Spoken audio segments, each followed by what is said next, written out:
and don't get out of control. While they're all exiting the auditorium, obviously we need to keep in contact with Debbie and Dwayne. And so if you identify needs, if they share needs with you, please share that with this community of believers here so that we can all be doing what we need to do to help them, reach out to them.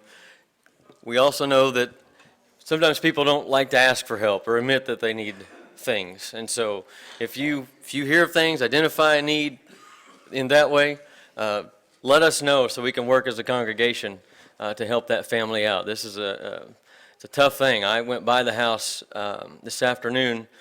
I had seen pictures on Facebook, and by the time I went by the house, there was even less of the house left from those pictures. I mean, it is pretty well to the ground. There's nothing salvageable from that house. So just keep that in mind if you hear of things, okay? We have a great speaker tonight. This is kicking off our Wednesday night summer series, which we have enjoyed immensely for the years that we've been doing this. We have a great lineup this summer, and starting off with a great speaker tonight, just learning more and more about the works of the church, things that are going on all across the country and other parts of the world as well, things that are going on and things that we can help with and be a part of, even from Clinton, Oklahoma. And so tonight I want to introduce our speaker, coming to us, working with the Churches of Christ Disaster Relief Fund, relief organization that does incredible work all across the country, helping with all sorts of disasters and things like that. And he was, in fact, telling me at supper tonight that there's a situation even here in Oklahoma and around Cache where there's tremendous damage from flooding, and that they're going to probably be needing some help with cleanup and repair work, things like that we might be able to help out with. And I'm sure he'll share some more about that tonight when he speaks. Ken Leonard comes to us. He's 59 years old, lives in Forney, Texas. Met his wife Lori from Bonita, California at Abilene Christian University. They've been married 36 years, have 3 kids and 4 grandkids. He's a member at the Valley Creek Church of Christ in Mesquite, Texas. He grew up in Floresville, Texas, south of San Antonio. He attended Abilene Christian University, International Bible College, Eastfield College, Southwestern Christian College, and graduated from East Texas University with a bachelor's in education. And Ken, I'm glad to know you graduated from somewhere. Awarded we had some good laughs at supper. So. Awarded the Unity Award from Southwestern Christian College, former youth minister. He commissioner for 8 years, former Forney City Councilman, Forney Economic Development Corporation President of the North Central Texas Housing Finance Corporation, recipient of the Gold President's Volunteer Service Award for putting in over 500 hours helping disaster victims in several states through the American Red Cross, has served as a disaster action team leader, shelter manager, and client caseworker. He co-organized the Rachel Blasingame Memorial Scholarship Board of Directors, giving scholarships to Abilene Christian annually, and he's a weekly columnist for the Forney Messenger newspaper, and again, coming to us as a member and representative of the Churches of Christ Disaster Relief Organization. Ken, we're glad to have you, and I welcome you to the pulpit. Well, thank you very much for having me. I've been looking forward to coming to Clinton, Oklahoma. And if I say Arkansas, it's not a shot. I spent a month in Clinton, Arkansas after a tornado one time. And so I keep wanting to say Clinton, Arkansas. But thank you so much for letting me be first and not having to follow Ben Moranis and Truett Adair. But y'all really have an impressive lineup of speakers for the summer. I'm not sure how I wound up on the list, but I appreciate y'all having me.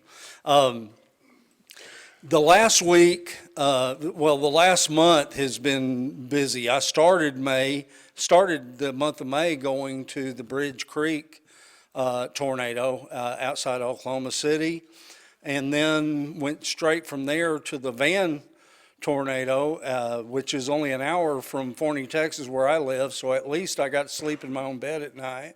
And then a week ago, Wednesday, a week ago today, we found out about the Tuesday night was when the flood hit in Blanco and Wimberley and San Marcos. So a week ago today, I drove down there, coordinated the relief effort. We unloaded the truck on Thursday, and no sooner had we gotten the truck unloaded when I found out there were 450 homes that flooded there in that area, not including the ones up in Blanco. But then 1,000 homes flooded in Houston, Texas. So I only packed enough clothes for 2 days. So I went to Houston. We unloaded the truck last Saturday at Fifth Ward Church Christ in Houston, Texas, which is one of my favorite congregations. They are awesome. I get to preach there this coming Sunday. I don't know. I'm gonna have to talk to my scheduler because her name is Siri. See, if you got that, I know how old you are.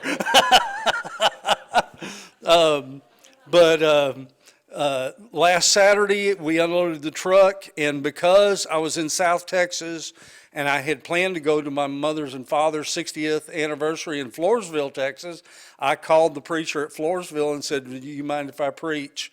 And so that turned out awesome. So last Sunday, I got to preach in my hometown of Floresville, and got to spend 2 nights in my own bed again, and I'm glad to be here in Clinton, Oklahoma.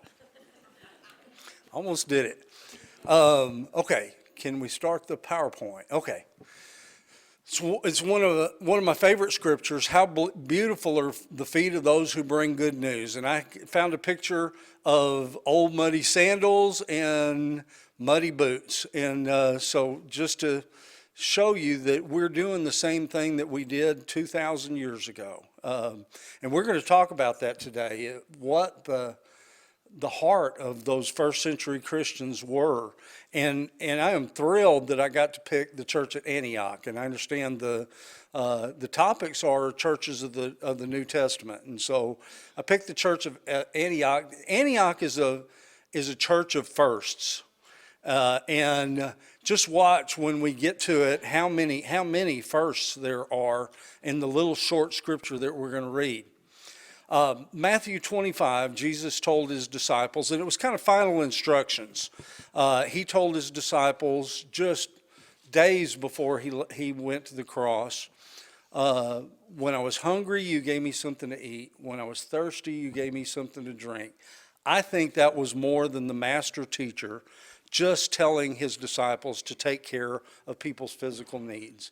I think that was Jesus telling them that when people are in need, that's when they're going to be most receptive to his gospel.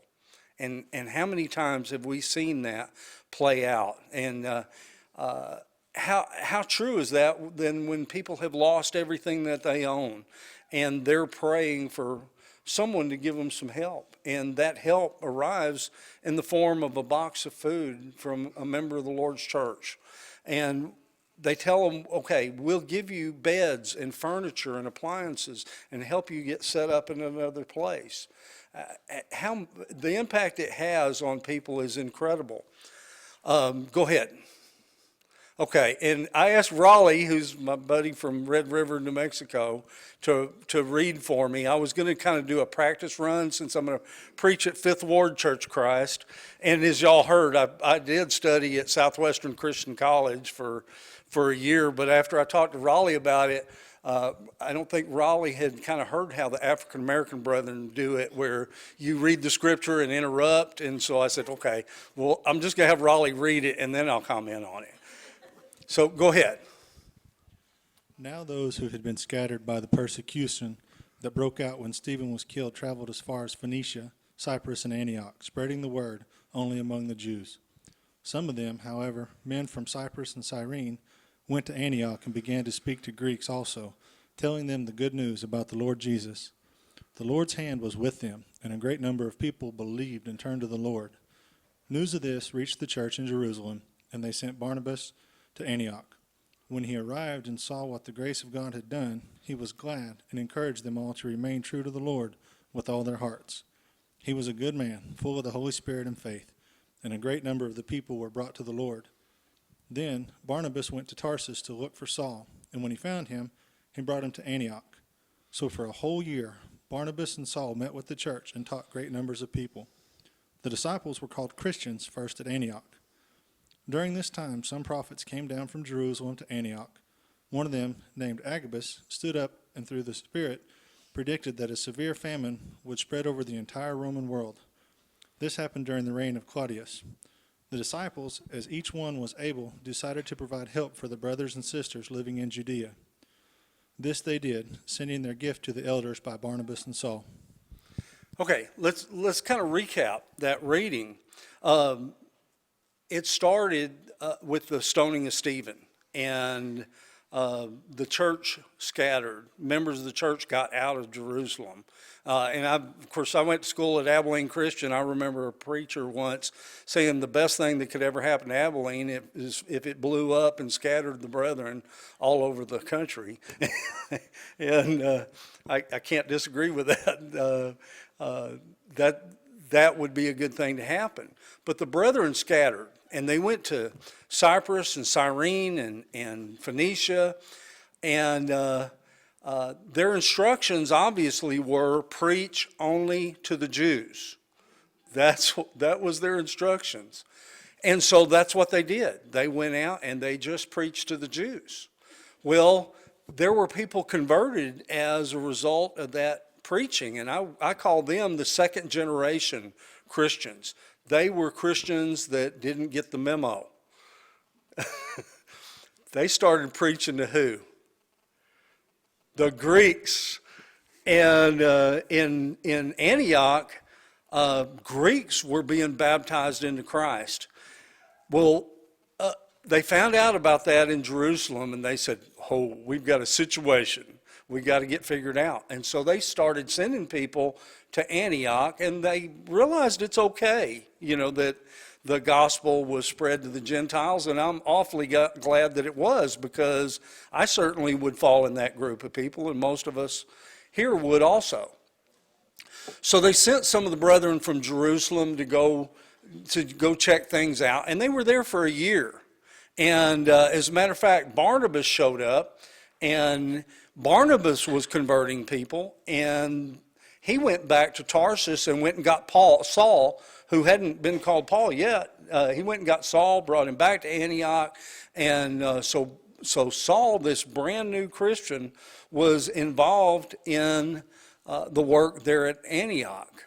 And then another one of my favorite scriptures in the Bible, and they were first called Christians at Antioch. And what a glorious thing to have associated with your congregation, that you were the first ones that were ever called Christians. And keep in mind, these were these brand new Christians, both Jews and Gentiles, in the church at Antioch. And it was brand new to them. Just after that scripture, it describes the disaster relief effort in the first century. That Agabus stood up, who was from Jerusalem, and he began to prophesy that there was going to be a great famine back in Judea. You know what's interesting about that? It was a full year before the famine actually happened. Agabus stood up and said there's fixing to be a famine. And how did those brand new Christians react? They started taking up a collection to help with the disaster relief effort that was about to happen in Jerusalem. And so they took up a collection, and who took the collection back to Jerusalem? Paul and Barnabas gathered them up, and they took that money back to Jerusalem and took it to the elders in Jerusalem to help with the disaster relief effort. Y'all, that is exactly how it happens now. Churches of Christ Disaster Relief serves in exactly the same position that Paul and Barnabas did in the first century. All we do is gather those gifts up, and then when they're needed, we send it to the local church. And that the elders of the local church, or if there's not elders, the leaders of that local church, because some congregations don't have men that are qualified to be elders, so they take care of business with the men in the congregation. But that's who makes the decision. All we do is put those gifts into their hands in the form of truckloads of help, and they do the distribution. But moreover, we encourage them to spread the gospel, to make sure not only are you take care of people's physical needs, but you're taking care of their spiritual needs, and that's important. Go ahead and turn the slide. That was the church at Antioch. Now by 1 Corinthians 16, the famine is in full bloom, and everybody in the known world knows about the famine that's going on in Judea. And Paul said, now about the collection for God's people, do what I told the Galatian churches to do. This is a scripture we're all familiar with, and at first, Paul he's writing to the Corinthians, and he says, I told the Galatians to do the same thing. On the first day of every week, each one of you should set aside a sum of money in keeping with his income, saving it up so that when I come, no collections will have to be made. Then when I arrive, I will give letters of introduction to the men you approve and send them with your gift to Jerusalem. If it seems advisable for me to go also, they will accompany me. And so they're taking these gifts to Jerusalem. And remember, the only two areas that are mentioned are Corinth and Galatia. But in the 2 Corinthians, the 8th chapter, verses 1 through 5, obviously word got around, because now Paul isn't just talking about those two areas. He's talking about the entire region of Macedonia. And we know that congregations would share letters with each other. They would hand copy a letter, and they would take it to other congregations, and they got passed around. Well, something like that obviously happened, because Paul said, and you can see the emotion in Paul's writing when he says, and now, brethren, we want you to know about the grace that God has given in the Macedonian churches. Out of the most severe trial, their overflowing joy and their extreme poverty welled up in rich generosity. For I testify they gave as much as they were able, and even beyond their ability, entirely on their own. They urgently pled with us for the privilege of sharing in this service to the saints. And they did not do as we expected, but they gave of themselves first to the Lord, then to us, in keeping with God's will. So their response was overwhelming, and contributions came in from all over the country, or from countries all around the area. Of course, it was all under Roman rule, and that made it a whole lot easier, made it safer to travel, gave them a common language, and so it worked out really well. And go ahead and turn the slide. I took this picture 2 years ago in April in Granbury, Texas. They had a tornado that came through Granbury, and the irony was it went through some nice houses. They were modest because they were built by the North Central Texas Housing Finance Corporation, which in the introduction, if you remember, I used to be president of the North Central Texas Housing Finance Corporation. And those are first-time home buyers that got into homes through what we did. Of course, they didn't know who I was. All I did was sign huge stacks of papers. And So they didn't know anything about that. But to me, it was an emotional thing that those people that had gotten into those houses and were so proud of home ownership had lost their homes. Well, the church at Granbury just really stepped up and took care of those folks. And the Granbury church is right across the street from the high school. And so we had softball team working there. We had the baseball team and cheerleaders. We had all kinds of people come across and work with us. And y'all, that's something we really do encourage, is if there's a disaster here in Clinton, Oklahoma, and there are people who aren't members of the church that want to come and help, I would suggest you let them do it. Because I'm introduced to people all over the country who, I'll give you an example. Chico, California, up in Northern California, they had a big fire several years ago. And right across the street from the church building was a man named David Bracewell. David had never visited the church in his life, even though he lived right across the street. But when he saw a Church of Christ disaster relief truck parked in the parking lot, he walked across the street and said, "Do y'all mind if I help?" And one of the elders said, "Well, sure, you can go with me." And so he carried him all over the place. He saw what we do. He was baptized into Christ, and now they describe him as the hardest working member of the congregation. I see that happen time and time and time again. And while we're on the subject of ancillary benefits, sometimes I'll go to a town, there may be 3 or 4 congregations in town. And I usually, pick the biggest one I can. I mean, there's several factors, close to the fire or the flood or whatever it is.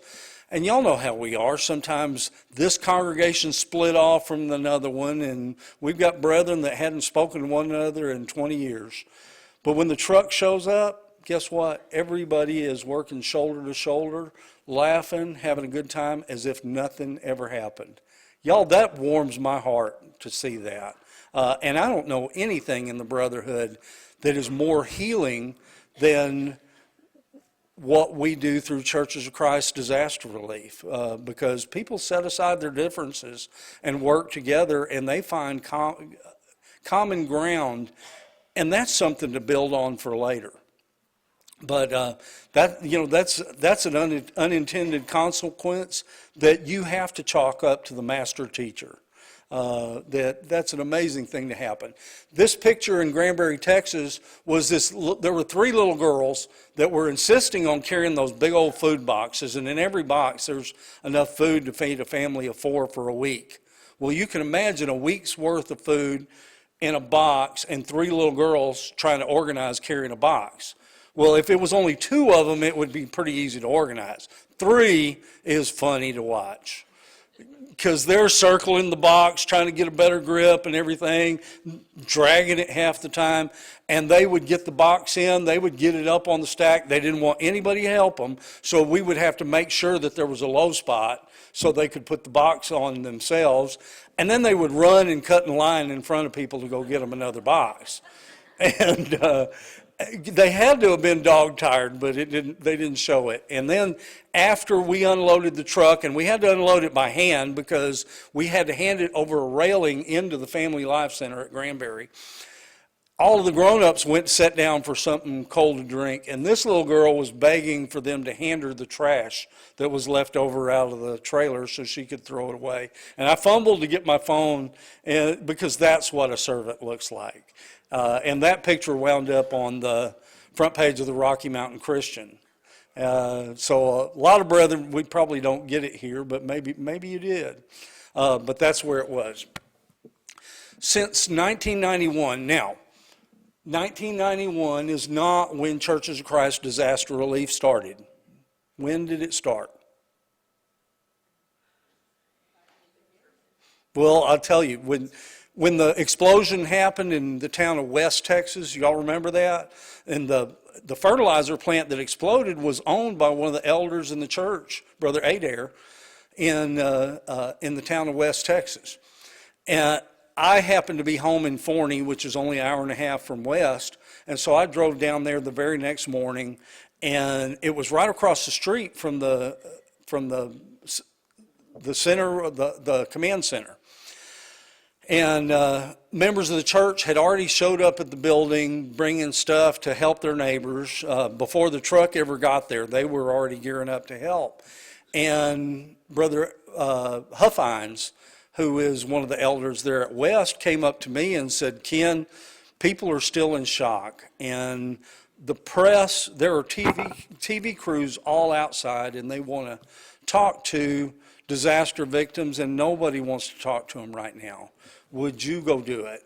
And I said, well, I'll be glad to. Of course, being a county commissioner in the Dallas area, I had lots of practice. They just ask nicer questions now than they used to. Well, the first question the NBC crew asked me was, how long have the Churches of Christ been involved in disaster relief? So, of course, I told him since the first century. And, of course, he looked at me like a deer caught in the headlights. He didn't know how to process that answer at all. I mean, he's going, you're making this up. But that's the correct answer, of course. And then I explained what I just talked about the disaster relief effort in the first century, and none of that made the news. But, you know, as long as they ask me that direct question, I'm going to give them a direct answer. But since 1991 is when, as we know it, Churches of Christ Disaster Relief in Nashville, Tennessee began. And since that time, we've given almost $150 million worth of relief to local Churches of Christ. When the first truck we send is worth almost $100,000. In Cache, Oklahoma, we just sent a truck that's worth nearly $100,000. And it has those food boxes I talked about. It'll have buckets of cleaning supplies. It has boxes of personal hygiene items, everything you need for personal hygiene. Well, everything I can imagine anyway. It'll have pallet loads of baby supplies, and it'll say small, medium, and large. Well, small is for newborns, medium is for infants, and large is for toddlers. So there's bottles and juice and baby food and diaper wipes and everything just about that you need to take care of a baby in those boxes. We'll send water and drinks, shovels, rakes and wheelbarrows, and clothes. And shoes. They're in Cache. We send a lot of shoes, and they're very anxious. If they don't give out all the shoes, they plan to take everything that's left once they're wrapping up the disaster relief effort and sending it to Tipton's Children's Home, which is what we like to see happen, because you always have stuff left over, and they can always use that stuff at Tipton. So I like to see that, and I've noticed that I think they're on y'all's schedule too, right? And then after people start getting back into their homes, we'll send them frozen food, and I'm going to show a video here in a minute, and Mike Lewis will talk about that. We ask the local congregation to keep good records, not because we want them, but they need them for their own use, because they need to find out what people's needs are.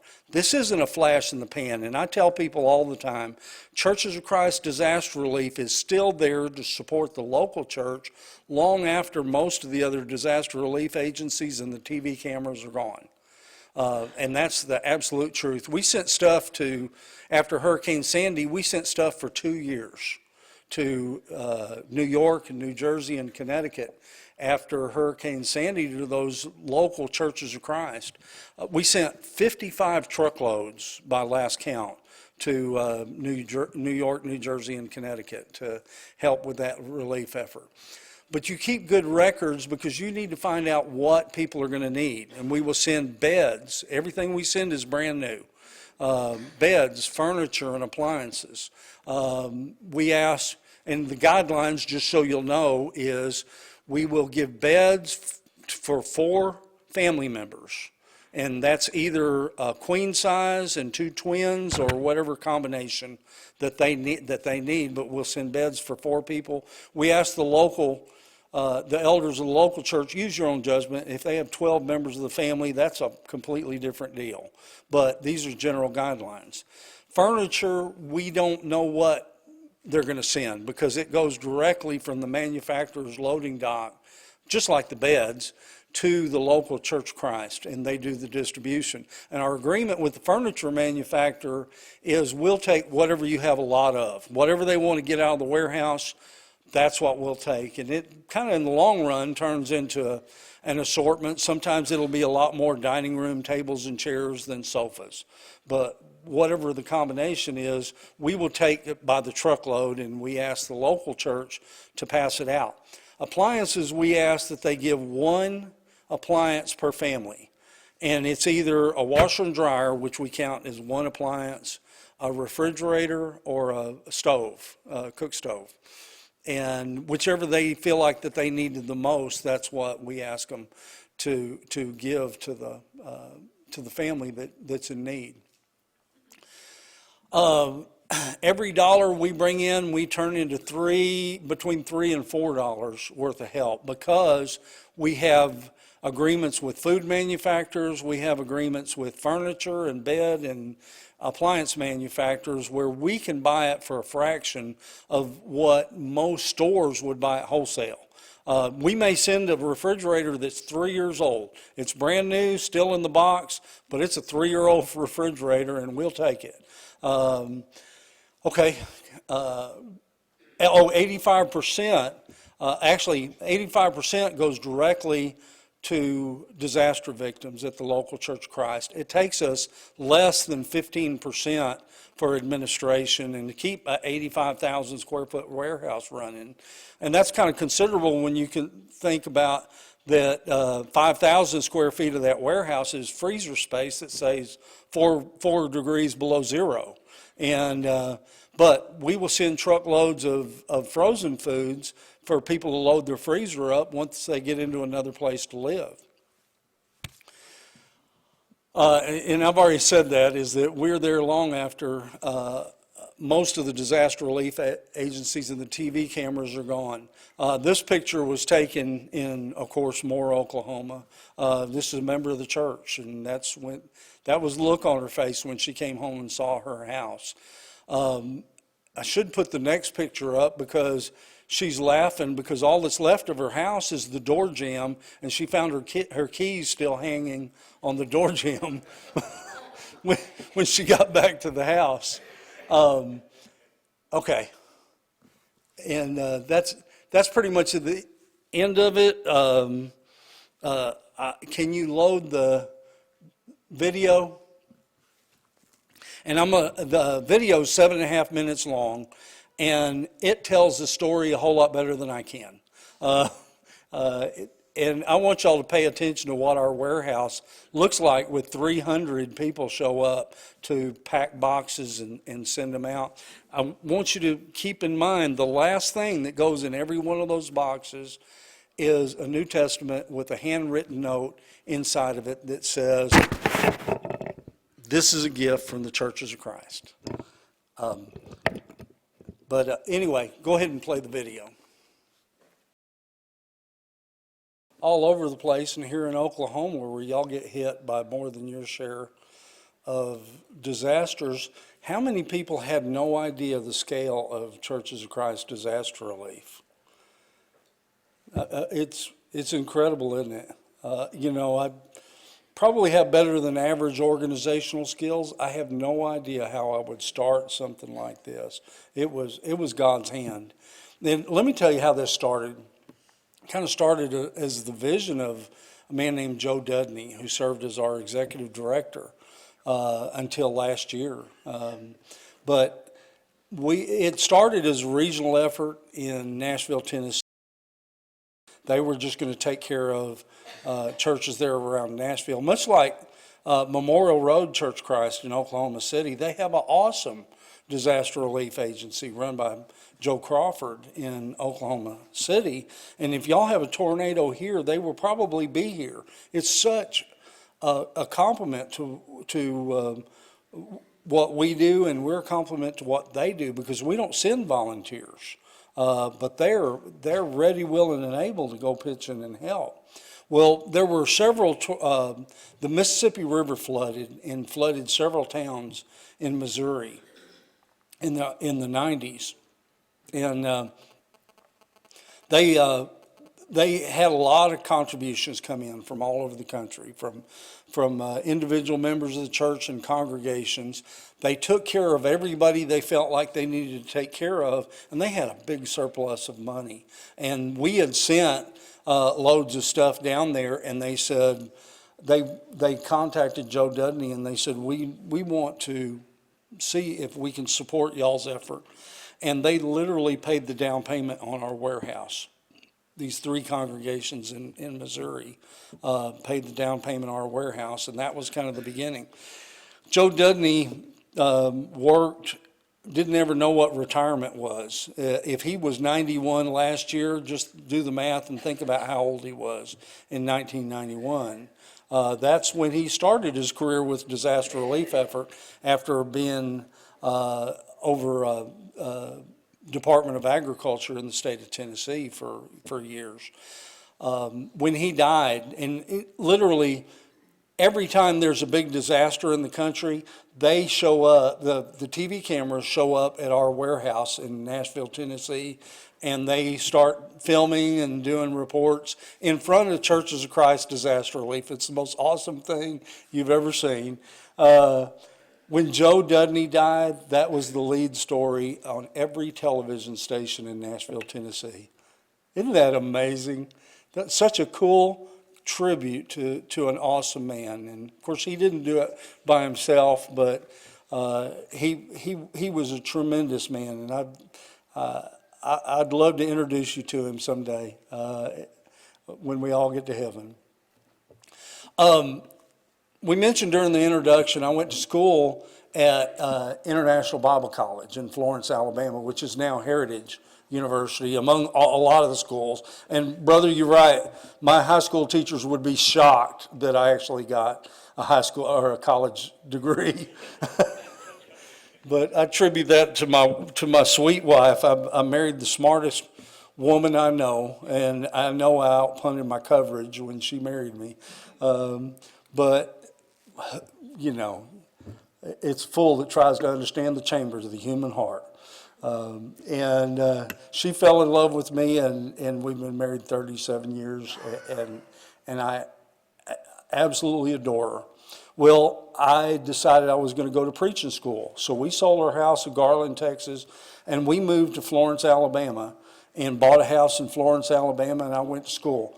When spring break rolled around, you don't go to the beach when you go to International Bible College or Heritage. You go knock on doors someplace. So 15 of us loaded up in a van, and we went down to Winter Haven, Florida, and knocked on doors. And if y'all know Winter Haven, Florida, that's where Cypress Gardens is. Well, this wasn't the Cypress Gardens part of town. This was the other side of town, and it was extremely poor. Boy, and I have time to tell a quick story. I was an underclassman, and they would pair us up with an upperclassman, and they would pair one white brother with a black brother, you know, and so Drew was my partner, and we met this woman on the street, and she agreed to a Bible study, and it was in one of the only 2-story houses in the section of town we were in. So we went in the living room, and we were studying the Bible. We were going through the plan of salvation, and people kept coming and going. And then a guy came from the back, and he says, well, I'm going to put this girl out on the street. And he walks out with this girl, and that's when we realized where we were. And Drew says, Ken, I think it's time to wrap it up. I said, Drew, if we die here, we go to the front of the line. So I finished the Bible study. But anyway, we met a girl named Sarah who was visiting somebody else in that neighborhood. And she agreed to study the Bible with us and was enthusiastic about it. And we got to her house, and she lived in a brand new house, brand new neighborhood. It was modest, but she kept a perfect house. She had 2 little kids that were like 3 and 4 years old, and which, is y'all know, is an accomplishment. She was married and she had lived in the house for several months. I turned my Bible upside down back when I could do that, and and still read it. And we went through the scriptures and the plan of salvation. When I got to the end, I asked Sarah if she wanted to be baptized. And when I looked up, tears were just pouring down her beautiful black face. And I said, Sarah, why are you crying? And she said, I have to tell you a story. When I moved into my house, 2 men knocked on my door and asked me if I wanted to study the Bible. And so I agreed to study with them, and I have studied with them every week since I have lived in my house. Like clockwork, they come to the door, and we sit across the same kitchen table, and we study the Bible. Then when they leave, I read the Bible for myself and check out if what they were telling me was true. And it didn't take me long to realize what they were teaching was not true. And so I started making a list of things that I needed to do to become a Christian. And I have prayed every night that God would send somebody that would teach me the truth. And you have hit everything that was on my list. And yes, I want to be baptized into Christ. And we got the van. This was back before cell phones. I had to go in an unsavory place to use the phone. And well, I had to go into a bar to use a phone, but I figured the Lord would forgive me for it. But we got the van there, and when we got to the building, I agreed to let the preacher from the local church, Christ, baptize Sarah, because I realized an important thing. There is nobody that can better minister to that new babe in Christ than someone from the local church. Not a guy from the Dallas area of Texas that's only going to be there for a short while and then gone. I knew Sarah was going to be special, and so I agreed to let the local preacher baptize her. And she was a tiny thing. I had talked to that week. I talked to 10 people who obeyed the gospel, and I had decided I wanted to baptize the next person. After the first 2, I said I want to baptize the next person. Well, it was a grandmother that weighed about 350 pounds, and she was in a wheelchair, and that's when I learned to turn it over to somebody else. But anyway, the local preacher baptized Sarah. But I want to tell you the other important lesson that I learned. Sarah had a young family. She was a young bride. She lived in a brand new house. When people are in transition, that's when they're most receptive to the gospel. If you have somebody new move into your house next door, take my word for it, they're going to be more receptive to the gospel than most other times in their life. If they have a tragedy, if they lose a child, they lose a spouse, they lose a mother or a father, they're going to be more receptive then than any other time in their life to the gospel. It doesn't have to be a big thing. Like I said, it can be something as small as just moving to a new place. That's why in Forney, Texas, when I used to be on the city council, I would get a list of all of the new water connections, and that's who we would go visit, was people who were just having the water turned on. It's a great system. But how much more is that true than when somebody has lost everything that they own and they are praying for help, and God answers that prayer in the form of members of the church? And I have time to tell you one more story, and I'm going to call this woman Gladys. She lived in upstate New York. There was a terrible ice storm several years ago in upstate New York, and Gladys had plenty of firewood put aside. She was self-sufficient. She didn't depend on anybody else. She had her house, she had her garden, and that was all she needed. She really didn't need other people. And but when the ice storm hit, the power lines broke, the phone lines broke, and the road was closed. It was impassable. Gladys realized she was running out of food after several days, and Gladys had no idea how to pray. She had never prayed in her life, and she finally decided, I have to have some help. If I just talk to God like another person, maybe he'll answer me. And that's what she did, is she just talked to God, and she said, I'm in need, and I need your help. And shortly thereafterwards, 2 members of the church pulled up in a 4-wheel drive truck and brought 2 boxes of food, which if it feeds a family of 4 for a week, 2 boxes of food will feed one person for a long time. And they left it on her porch, those 2 boxes. And she was so grateful. A few days later, when the roads were passable, Gladys showed up at the church building and she said, I want to talk to somebody about that little book, that New Testament that was inside of that box.